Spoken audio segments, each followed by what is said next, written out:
DG QA Shri N Manoharan, DGNAI rear admiral Rupak Barua, DG AQA Shri Sanjay Chawla, CMDs of DPSUs, senior officers, head of the industry association, young entrepreneurs, friends from media, ladies and gentlemen. जिस समय secretary defence production welcome speech दे रहे थे तो उन्होंने आभार व्यक्त किया कि मैं इस कार्यक्रम में आप सबके बीच उपस्थित हूं। सच्चाई यह है, खैर उन्हें औपचारिकता पूरी करनी थी, पूरी की उन्होंने, लेकिन इस नेशनल क्वालिटी कॉन्क्लेव में आना मुझे बेहद अच्छा लगा है।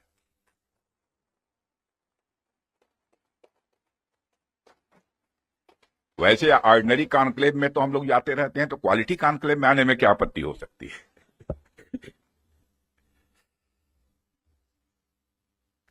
साथियों, सबसे पहले तो मैं हमारी आर्म फोर्सेज ने कल जो कार्रवाई की है,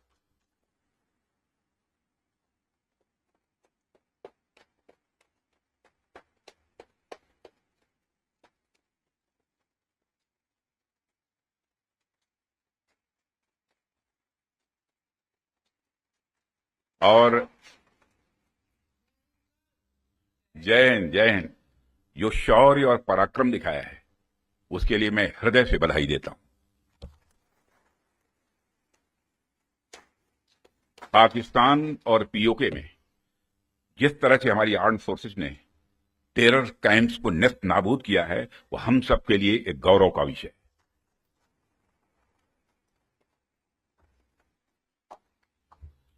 साथियों, आप सभी नेशनल क्वालिटी कॉन्क्लेव का आयोजन ये आपका चल रहा है। क्वालिटी की क्या भूमिका होती है, यह क्या रोल अदा करती है, इसका नमूना हमने कल देखा।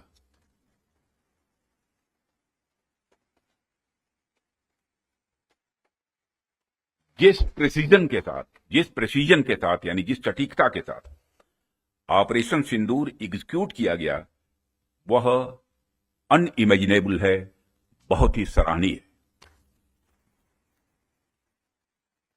इसमें 9 टेररिस्ट कैंप्स तबाह हुए और अच्छी खासी संख्या में आतंकी मारे गए। जिस तरह से इस ऑपरेशन को किसी भी इनोसेंट को नुकसान पहुंचाए बिना मिनिमम कोलेटरल डैमेज के साथ अंजाम दिया गया, वह इसलिए संभव हो पाया क्योंकि हमारे formidable and professionally trained arm forces के पास इक्विपमेंट भी हाई क्वालिटी के थे। ऐसे में इस क्वालिटी कॉन्क्लेव को मैं बड़े महत्वपूर्ण कॉन्क्लेव के रूप में देखता हूं। मैं इस आयोजन के लिए डिपार्टमेंट ऑफ डिफेंस प्रोडक्शन और इनके secretary defence production Shri Sanjeev Kumar को भी हार्दिक बधाई देता हूं, और क्वालिटी एश्योरेंस ऑर्गेनाइजेशंस को भी मैं बधाई देता हूं। साथियों, अभी मैं इस कॉन्क्लेव की थीम देख रहा था, fast tracking of quality assurance through integrated approach and technology enabled processes. आपकी यह थीम मुझे बेहद अच्छी ही नहीं लगी, बल्कि दिलचस्प भी लगी, इंटरेस्टिंग लगी। वैसे भी पूरी दुनिया में इसमें बड़ी तेजी से डिसरप्टिव चेंजेस हो रहे हैं, और खासकर डिफेंस सेक्टर में तो लगातार नए नए ट्रांसफॉर्मेशंस ये देखने को मिल रहे हैं। ऐसे में क्वालिटी असेसमेंट को फास्ट ट्रैक करना न सिर्फ रेलेवेंट है, बल्कि मैं समझता हूं यह समय की मांग है। उन चेंजेस को देखते हुए यह थीम अपने आप में बहुत ही रेलेवेंट हो जाती है। इतनी इंटरेस्टिंग और रेलेवेंट थीम रखने के लिए भी मैं आप सबको बधाई देता हूं। साथियों, अक्सर मुझे आर्म फोर्सेस के अलग अलग कार्यक्रमों में प्रायः जाने का अवसर मिलता है। रिसर्च एंड डेवलपमेंट ऑर्गेनाइजेशंस के इवेंट्स में जाने का भी अवसर मिलता रहता है। प्राइवेट सेक्टर द्वारा आयोजित कार्यक्रमों में भी मैं प्रायः जाता ही रहता हूं। परंतु आज का यह जो मंच है, यह अपने आप में बड़ा अलग है और एक विशिष्ट मंच है। मैं ये देख रहा हूं कि यहां कई सारे लोग हैं जो अलग अलग फील्ड्स में महारत जिन्होंने हासिल की है, महारथी बैठे हैं। इसलिए मुझे लगता है कि आज की हमारी बातचीत भी कई मायनों में विशेष होने वाली है। साथियों, इस क्वालिटी कॉन्क्लेव की महत्ता और आवश्यकता पर तो मैं आगे चर्चा करूंगा ही, परंतु पहले मैं आपको कुछ ऐसे बिंदुओं से, कुछ ऐसे पॉइंट से अवगत कराना चाहूंगा जो हमारी सरकार की प्रायोरिटीज से जुड़े हुए हैं। 2014 में माननीय प्रधानमंत्री जी के नेतृत्व में हमारी सरकार आने के बाद प्रधानमंत्री जी ने हमें एक अत्यंत महत्वपूर्ण सूत्र प्रदान किया। उन्होंने शुरुआत में ही डिफेंस प्रोडक्शन सेक्टर के एम्पावरमेंट पर विशेष बल दिया। उन्होंने जो सूत्र दिया उसके पीछे की फिलॉसफी थी डिफेंस सॉवरेंटी। डिफेंस सॉवरेंटी का मतलब कि जब तक कोई देश अपनी डिफेंस नीड्स में कैपेबल तथा सेल्फ रिलायंट नहीं होता, तब तक उसकी आजादी पूरी तरह से नहीं मानी जा सकती। जब तक हम अपनी सुरक्षा के लिए इंपोर्ट पर डिपेंडेंट रहेंगे, तब तक कहीं ना कहीं हमारी आत्मशक्ति में अधूरापन रहेगा। ये अगर हम अपने हथियार और रक्षा उपकरण विदेशों से खरीदते हैं तो इसका मतलब है कि हम अपनी सुरक्षा को आउटसोर्स कर रहे हैं और उसे किसी और के भरोसे छोड़ रहे हैं। यह बात लॉन्ग रन में सही नहीं हो सकती। हमारी सरकार ने इस विषय पर गंभीरता से सोचा और आत्मनिर्भरता हासिल करने का निर्णायक कदम भी उठाया है। आप सब तो जानते ही हैं कि देश में पहले से ही ऑर्डिनेंस फैक्ट्रीज का एक इंडिजिनस सिस्टम रहा है और इन फैक्ट्रीज ने एक समय पर बेहतरीन काम किया और देश की सुरक्षा जरूरतों को पूरा करने में बहुत ही अहम भूमिका निभाई हुई है। इनके अलावा हमारे पास डिफेंस पीएसयूज का भी एक मजबूत इकोसिस्टम पहले से ही है। हमारी सरकार ने डिफेंस प्रोडक्शन में क्वालिटी और क्वांटिटी दोनों पर समान रूप से बल दिया है। इसी दिशा में कई क्रांतिकारी कदम उठाए गए, जिनमें से कुछ महत्वपूर्ण कदमों का उल्लेख मैं यहां करना चाहूंगा। ऑर्डिनेंस फैक्ट्रीज का कॉर्पोरेटाइजेशन उनमें से एक अत्यंत महत्वपूर्ण कदम रहा है, जिसे हमने इंश्योर किया ताकि कम समय में ही डिफेंस प्रोडक्शन में व्यापक सुधार हो सके। यहां मैं जरूर बताना चाहूंगा कि ऑर्डिनेंस फैक्ट्रीज का कॉर्पोरेटाइजेशन हमारे लिए कोई बहुत सरल प्रक्रिया नहीं थी। इसमें अनेक जटिल प्रश्न थे और चैलेंजेज भी थे, परंतु हमने इसे इसलिए लागू किया क्योंकि यह एक अर्जेंट रिफॉर्म था। अब प्रश्न उठता है कि यह अर्जेंट क्यों था। इसका एक बड़ा कारण था क्वालिटी। आप सभी स्पेशलिस्ट के समक्ष मैं यह कह सकता हूं कि सरकार ने क्वालिटी को अपना प्रायोरिटी रिफॉर्म एजेंडा बनाया है। हमने क्वालिटी इंप्रूवमेंट को ही टारगेट करते हुए ऑर्डिनेंस फैक्ट्रीज का कॉर्पोरेटाइजेशन किया। तब से लेकर आज तक डिफेंस पीएसयूज ने लगातार सुधार किया है और कॉर्पोरेटाइजेशन के पश्चात क्वालिटी प्रोडक्शन को लगातार आगे बढ़ाने का प्रयास भी किया गया है और आज ये डीपीएसयू इंटरनेशनली कॉम्पिटिटिव हो रहे हैं। आज ये अपने रिसर्च एंड डेवलपमेंट पर भी अच्छा फोकस कर रहे हैं। आज ये ऑर्गेनाइजेशन पहले से कहीं ज्यादा वाइब्रेंट और एक्सपोर्ट ओरिएंटेड हो रहे हैं। वैसे तो अभी कुछ कार्य बाकी है, पर मैं इतना जरूर आश्वस्त हूं कि जिस प्रकार पब्लिक सेक्टर में रिफॉर्म के लिए हम प्रयासरत हैं, वह हमें आने वाले समय में काफी अच्छे रिजल्ट्स देने वाला है। साथियों, पब्लिक सेक्टर के डेवलपमेंट के पीछे हमारा एक ही उद्देश्य भी रहा है कि एक healthy competitive private defence ecosystem का विकास किया जाए, जो अपनी क्वालिटी के माध्यम से देश की सुरक्षा को और अधिक मजबूत बनाए। जैसा कि हम सभी जानते हैं कि क्वालिटी को लेकर प्राइवेट सेक्टर की अपनी एक अच्छी खासी इमेज होती है। किसी भी क्षेत्र में प्राइवेट सेक्टर अपनी गुणवत्ता के लिए जाना जाता है। आज चाहे बड़े प्लेटफॉर्म्स हों या सिस्टम्स, एमएसएमईज हों या स्टार्टअप्स, हमने ऐसा प्राइवेट इंडस्ट्रियल बेस तैयार किया है जो देश के डिफेंस सेक्टर के विकास में सक्रिय भागीदार बन रहा है और उसे सशक्त कर रहा है। आज रिलीज होने वाले इंडस्ट्री 4 को भी मैं इसी संदर्भ में देख रहा हूं। यह निश्चित रूप से हमें स्मार्ट मैन्युफैक्चरिंग के एक ऐसे एरा में ले जाएगा जहां से हमारे लिए कई नए डायमेंशंस खुलेंगे। इसी तरह जो दूसरे मैनुअल आज रिलीज हुए हैं, जो एमओयू साइन हुए हैं, उनको भी मैं इसी कंटेक्स्ट में देखता हूं। ये सभी प्रयास केवल सरकार के प्रयास नहीं हैं, बल्कि आप सभी का मिला जुला प्रयास इसमें शामिल है, इसीलिए यह संभव हो पा रहा है। साथियों, जैसा कि आप सभी जानते हैं, आज की दुनिया में सिर्फ प्रोडक्ट नहीं बल्कि एक मजबूत ब्रांड वैल्यू भी जरूरी है। जब मार्केट में असिमेट्रिक इंफॉर्मेशन फैली होती है, तब कंज्यूमर भ्रमित हो जाता है, कंफ्यूज हो जाता है। ऐसे में वही ब्रांड सफल होता है जो कंसिस्टेंट क्वालिटी और रिलायबिलिटी का भरोसा देता है। और यही कारण है कि हमें इंडियन डिफेंस इंडस्ट्री को एक स्ट्रांग और ट्रस्टेड ब्रांड बनाना ही होगा। इस संदर्भ में आज मैं आपसे एक महत्वपूर्ण अपील करने के लिए आप सबके बीच खड़ा हुआ। यह अपील है एक मजबूत वर्ल्ड लीडिंग और state of the art brand India का निर्माण।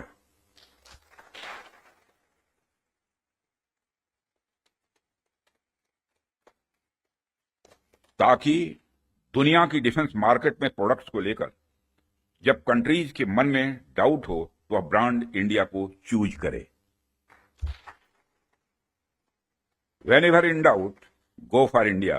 यह हमारी यूएसपी होनी चाहिए, यही हमारी यूएसपी होनी चाहिए।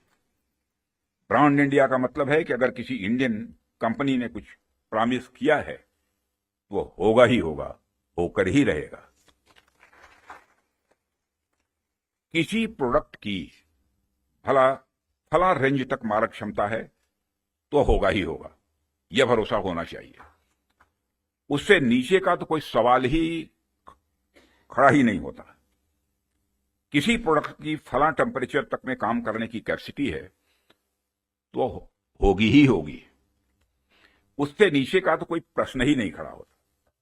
यह होना चाहिए हमारा क्वालिटी एश्योरेंस और ब्रांड इंडिया का भरोसा।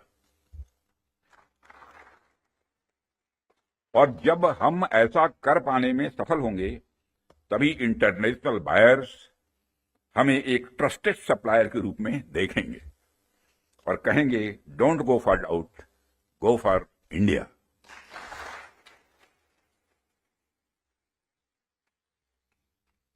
साथियों, मैं समझता हूं कि इस दिशा में प्रयास करने का यह सबसे उचित समय है, क्योंकि इस समय जो परिस्थितियां चल रही हैं उसे आप सब देख रहे हैं। हमारे रीजन में ही आज जो स्थितियां उत्पन्न हो रही हैं, उससे आप सभी अवगत ही नहीं है बल्कि अच्छी तरह परिचित हैं।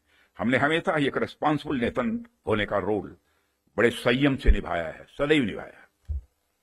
हम लगातार इस बात के पक्ष कर रहे हैं कि समस्याओं का समाधान बातचीत के जरिए से हो, परंतु इसका अर्थ यह नहीं है कि हमारी सहनशीलता का कोई नाजायज फायदा उठाए। यदि कहीं कोई हमारे इस संयम का फायदा उठाने की कोशिश करता है, तो उसे कल की तरह ही क्वालिटी कार्रवाई का सामना करने के लिए भी पूरी तरह से तैयार रहना हो।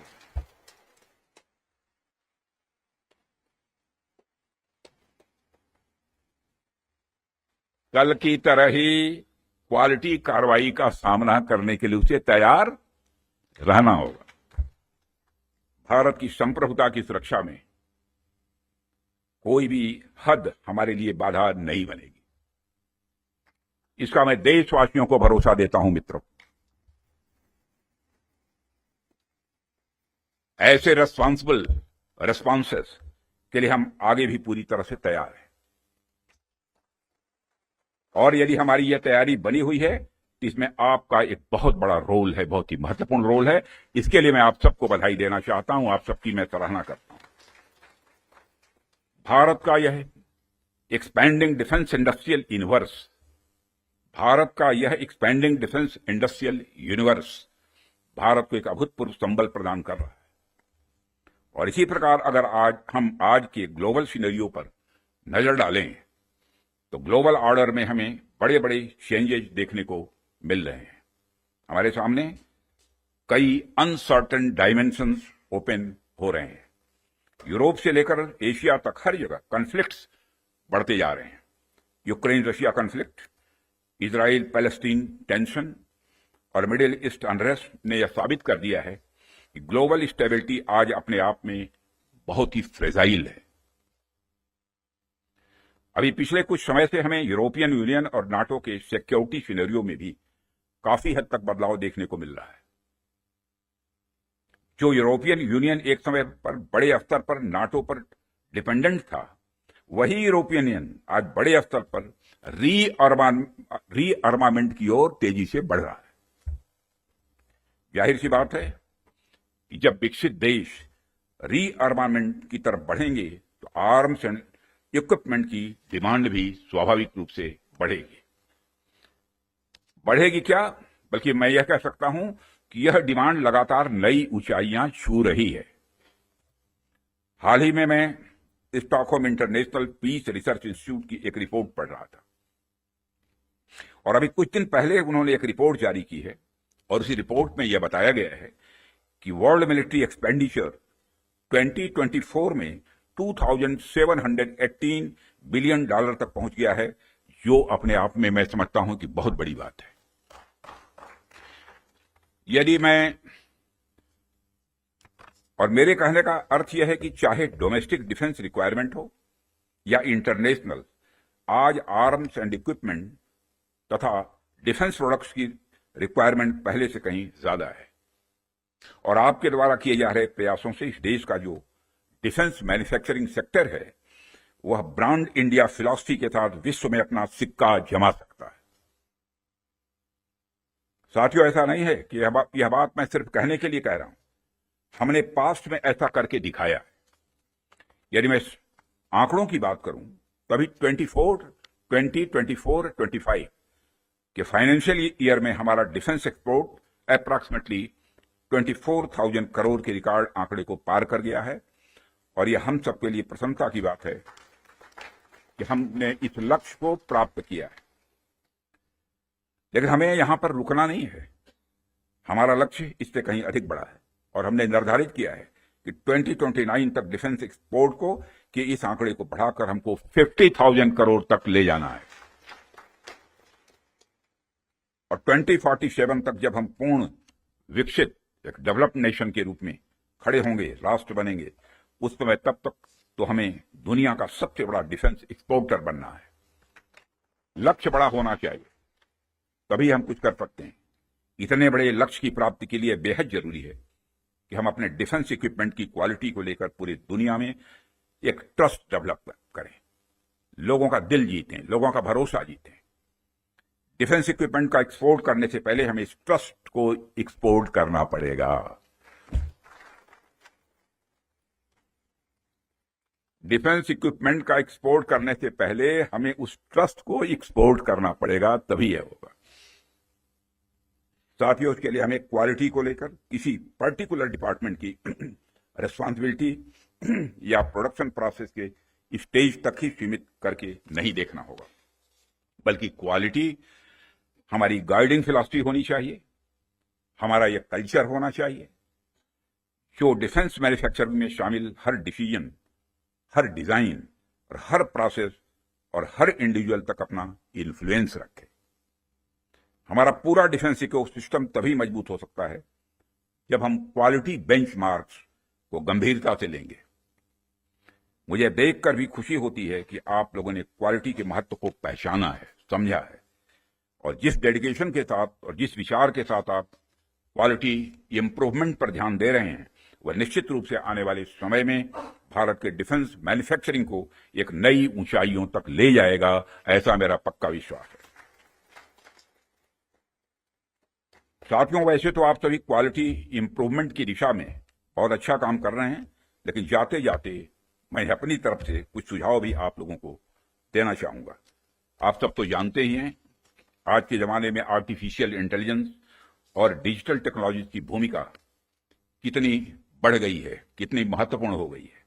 इसलिए आपको इस बात पर भी ध्यान देना होगा कि रियल टाइम क्वालिटी मॉनिटरिंग के लिए हम किस तरह से artificial intelligence, internet of things और मशीन लर्निंग जैसे टूल्स का प्रयोग कर सकते हैं। साथ ही साथ इवॉल्विंग ग्लोबल टेक्नोलॉजीज के साथ अलाइन करते हुए हमें अपने जो स्टैंडर्ड्स और टेस्टिंग प्रोटोकॉल्स को भी अपडेट करते रहना होगा। हमें time bound quality assurance clearances पर भी ध्यान देना होगा ताकि किसी प्रोजेक्ट को लेकर अनवांटेड डिले देखने को न मिले। साथियों, मेरा यह भी मानना है कि हमारी क्वालिटी असेसमेंट एजेंसीज को अपनी डेफिशिएंसीज पर भी हमेशा ध्यान रखना चाहिए और किस प्रकार इन डेफिशिएंसीज को मॉडर्नाइज इंफ्रास्ट्रक्चर के डेवलपमेंट के द्वारा दूर किया जाए, उस पर भी कार्य करते रहना चाहिए, ऐसा मेरा सुझाव है। और इस प्रकार नीश टेक्नोलॉजी के क्षेत्र में लगातार गैप एनालिसिस करते रहना एक आवश्यक कदम होगा। डिपार्टमेंट ऑफ डिफेंस प्रोडक्शन और भारत सरकार आपके साथ कदम से कदम मिलाकर चलने के लिए तैयार है और हम आपके फीडबैक का भी स्वागत करेंगे। और सिक्योरिटी डिफेंस प्रोडक्शन के रूप में भी संजीव कुमार के रूप में भी एक डायनेमिक आपको सिक्योरिटी भी मिला है, यह भी सौभाग्य की बात है। जो क्रोधित नहीं होते बल्कि मुस्कुराते ही रहते हैं, चाहे चैलेंज कितना भी बड़ा हो। और साथियों, हम आपके फीडबैक का भी स्वागत करेंगे। मुझे पूरा विश्वास है कि हम सब मिलकर क्वालिटी असेसमेंट और क्वालिटी एश्योरेंस के आपके प्रयासों को और गति प्रदान करेंगे। मुझे इस बात का भी पूरा विश्वास है, जब हम सब मिलकर प्रयास करेंगे तो निश्चित रूप से भारत ग्लोबल डिफेंस मार्केट के की प्लेयर के रूप में इमर्ज होकर ही रहेगा। यही आज की हमारी कॉन्क्लेव के थीम की प्रासंगिकता है। मैं आप सभी का आभार व्यक्त करता हूं कि आपने इतने रेलेवेंट टॉपिक पर इस कॉन्क्लेव का आयोजन किया। इस इनिशिएटिव्स के लिए आप सभी बधाई के पात्र हैं और इस कॉन्क्लेव की सफलता के लिए मैं हार्दिक शुभकामनाएं देते हुए अपना